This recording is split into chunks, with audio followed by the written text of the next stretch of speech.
Enjoy your job. Be thankful. Whatever you're doing in life, you're one of the very few people in the world that are doing it. You know, so if you enjoy doing it, you love doing it, then enjoy it. Fred Richani, we have right here via Zoom a very special guest. He is an actor, a commentator, a legendary professional wrestler, literally and figuratively the biggest guest we've ever had. He's also one of the stars of the brand new film Marcus, available now on demand and on iTunes. We're talking to the man you may know as the Big Show, the Giant, Captain Insano, maybe Gus, Paul Wight. Paul, thank you so much for the time. How's everything going? That's going great. Maybe Gus. I like that. That's funny. That's good. That's good. Hope so. You never know. You never know. I apologize, though. I forgot to mention legendary Destiny player as well. Yes. Legendary Hunter. Everybody thinks I would play a Titan, but I always played a Hunter character. So anyway, that's like me. I like to do things outside of the norm of what everybody perceives. So Destiny, Dungeons and Dragons, and dramatic roles. So there you go. I love that. So let's talk about this dramatic role. You're involved in Marcus. This is a drama. This is a very powerful film, one that maybe we're not used to seeing you in. We've seen you in a lot of, comedies, action roles, and everything else. This one's a little bit different. How'd you get involved with Marcus? Well, originally, I'd shot my mouth off in some interviews, of course, saying I want to do more dramatic stuff, more stuff with guts. And J.R. Poli, who wrote and directed Marcus, contacted me and brought me a 10-minute clip, because the 10-minute version of Marcus won a bunch of short film awards. So he brought me the 10-minute version and said, how would you like to be a part of Marcus? I got a character for it. I said, yeah, I'd love to be a part of this. One, Marcus is just such an incredibly powerful message. Owen Miller does a great job of bringing this Marcus character to life. I mean, it's one of the, you've seen a lot of films where a person with mental health issues, you see what's going on the outside, and you can kind of interpret what's going on the inside. Marcus, the way the script is written, because it's kind of based on some of JR's real life problems where he struggled with mental health issues, and he's not afraid or embarrassed to talk about it. It really gives you an insight to mental health issues in a way that you can understand plainly. You can see, that's what's going on. And what attracted me to it was the positive message with mental health awareness, and also the character, because Gus isn't anything about being funny. He isn't anything about being big and imposing. He's just a human being that is Marcus's only real, I think, friend in this movie, and how Gus struggles to interact with Marcus. He knows something's wrong, but he doesn't know how to approach, the mental health issue, and I think that was one of the things that it was so unlike anything I've done before that it was exactly kind of what I was looking for. And definitely a fantastic cast that you're part of. You mentioned Owen Miller, who plays the main character, Marcus, who was just great. The chemistry you guys had in the few scenes you had together was fantastic. Did that immediately click when you guys got on set? I think that goes to Owen's professionalism. I mean, I literally met him about 15 minutes before we shot that day, because I was traveling and schedule. And it was literally, hey, I'm Owen. Hey, I'm Paul. I think we walked through our lines one time, and then I sat out to the side and was kind of figuring out what I want to do with Gus and trying to find Gus. And I watched Owen transform. It's almost like this guy put on a hat and a coat as far as his normal personality and who he was when I met him. I watched this guy transform in the first scene we did. It was just amazing to see how good of an actor he is, and two, how he brought the authenticity to Marcus. And it really helped me find Gus, if that makes any sense. It helped me understand right away, this is our relationship. The respect, or they're not best buddies, but it was more they work together, the coworkers. They obviously have a friendship or a kinship together, but it was perfect for what I needed to find the right place for Gus. Because Gus could have been a little bit over the top. He could have been more of this. You always want to I always try to work with the other actors on what they give me. And when you see a great actor like Owen work, you want to match that speed or that tempo, if that makes any sense. I know I'm using a lot of wrestling terminologies for psychology, but that's what worked in my brain. Once I saw him become Marcus, it was really easy for me to find Gus. You mentioned you wanted to do dramas. You finally got involved with a drama. Not only is this a drama, this is an indie film. And with indies, it's a little bit of a different animal. You've done Netflix series, you've done major productions with Adam Sandler and a bunch of other famous actors as well. Was there anything you learned about yourself as an actor and as a performer in this type of setting? In this type of setting, that I can do it. I mean, this is a role that it was unlike anything I've done, and I thought I could do it. Just like with a comedy, with a Big Show, I talked to everybody for 10 years, telling them that, no, I can do comedy. I can do a family comedy. I can be funny, and it was hard to convince people with that power that I could do it.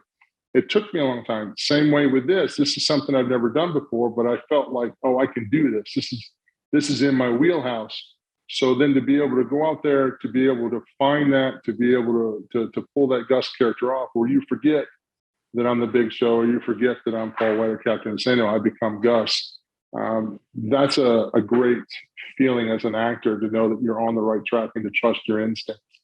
And I think that's the thing. I'm trusting my instincts in a lot of performances, but a lot of things that I'm choosing are going against the norm. And this indie film was important to do. I mean, it wasn't about getting rich and buying a house in Hawaii. It was about mainly the script, the work, and the message. And if you've ever had friends or family with mental health issues, this is a great film to help you understand what's going on sometimes with people with mental health issues. So it was one of those kind of things like, yeah, I want to be a part of this. And I'm glad I didn't screw up the role of Gus. I'm glad I didn't take away from the movie. Like, hey, no, not Gus. That might have ruined the film. So I'm glad we did it all right. Hey, man, I think you did all right. Of course, fans could check out Marcus on iTunes and available video on demand. Of course, you are a legendary pro wrestler as well. You're no stranger to being on the mic. I would imagine that preparing for a role, though, that's mainly scripted compared to wrestling is a bit of an adjustment, isn't it? It's a little bit of adjustment in the fact that you don't have the instant gratification. When you're doing wrestling, you know right away if you've done something good or bad. And sometimes you can alter it, fix it, because you can feel it's going the wrong way, because you have that audience vibe. As an actor on film, you have to trust in your other actor. You have to trust in your director. You have to trust in your own performance. And then you have to trust in the editing room, what happens in the editing room, whether they picked the take that you thought was best, or they picked the take that worked the best for the scene. And then it has to go on film, and then it's presented to the fans. And you have to trust that in the work that you did, that the fans will receive it accordingly. It's a little bit stressful. It's also difficult for me.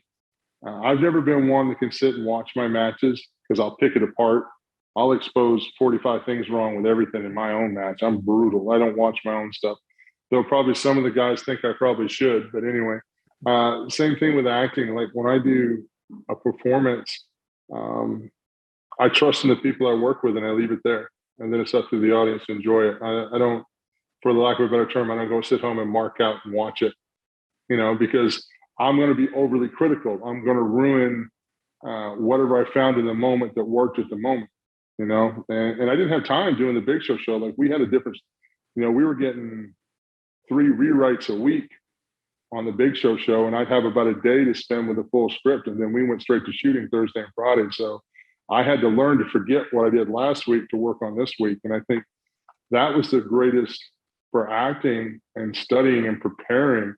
That was one of the greatest boot camps I ever could have gone through, because when you're doing a film and you've got a few weeks to digest the script and really understand the character, it's completely different than, I got a day and a half to get all this in and make sure I hit all the jokes and do all that. So I look at it like the film as it's the more time I had to prepare, the more comfortable I am. I kind of like this recurring theme over the last 1 to 2 years for you, getting out of your comfort zone. Did a drama, did an indie film. Another thing you've been doing that's completely new is commentary. It's been a little over a year now since you joined All Elite Wrestling. Has your first year or so with AEW been everything you expected or more?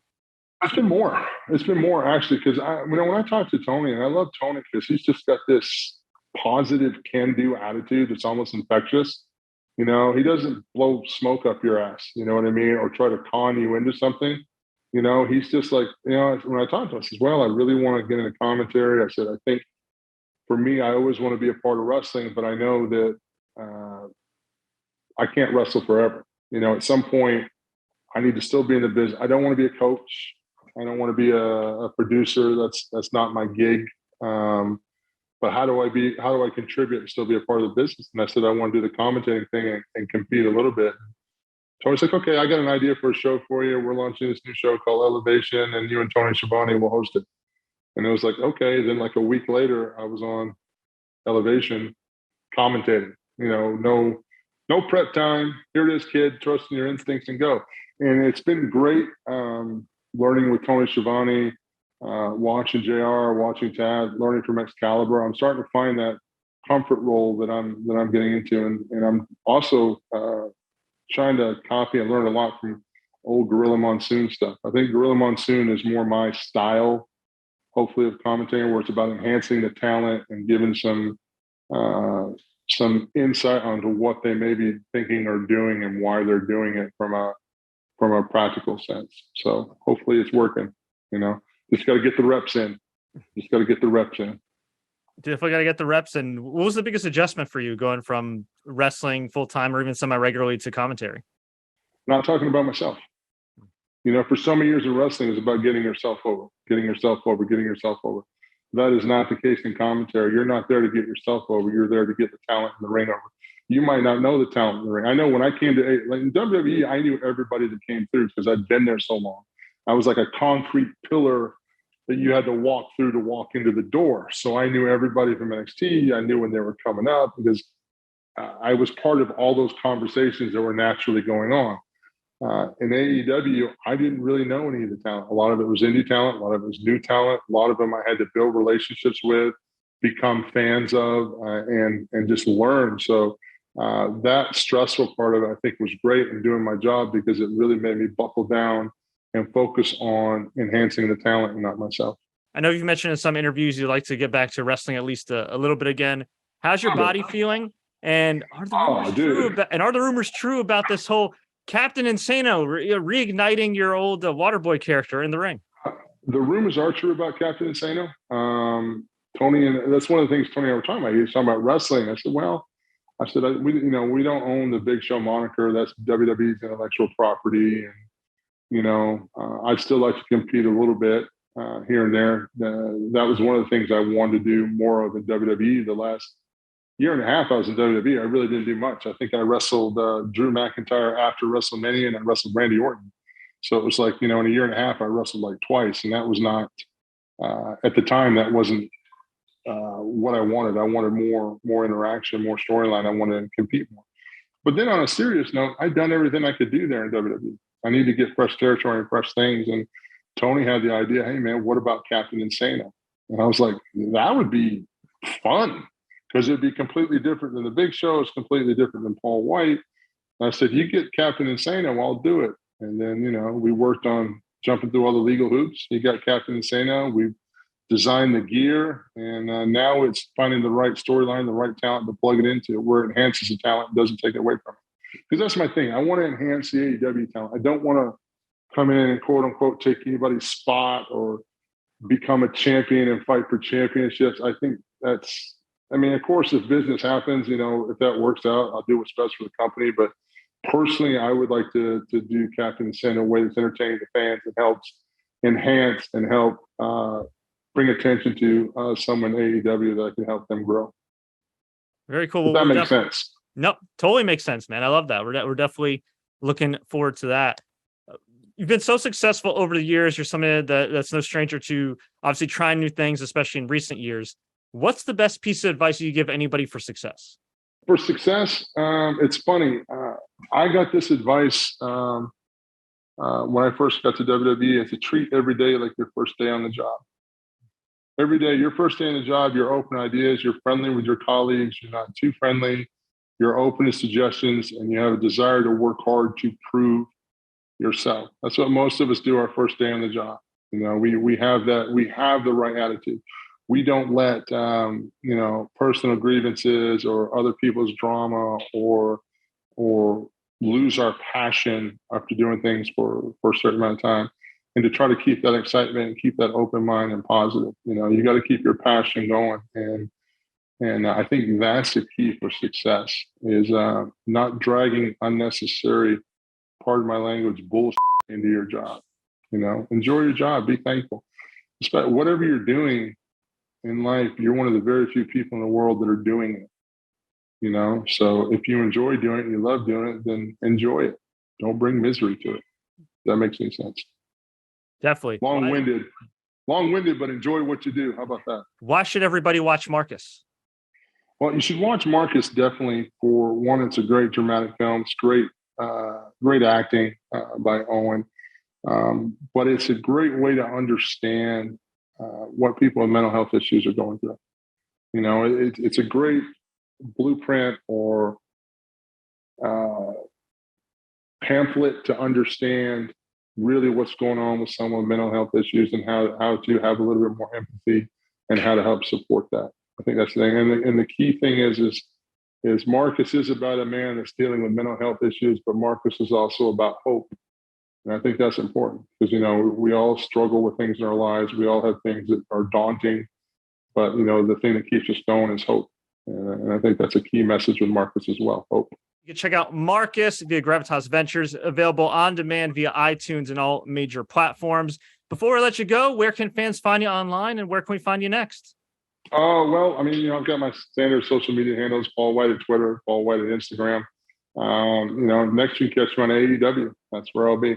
So excellent. We're moving and grooving. More things to come. Love that. And hey, maybe we could do a raid or two, you know, as fellow hunters in Destiny 2. Yeah, we can do a raid or two. I'm down with that. No, as long as you're not a noob, we're good. No, we're good. Awesome.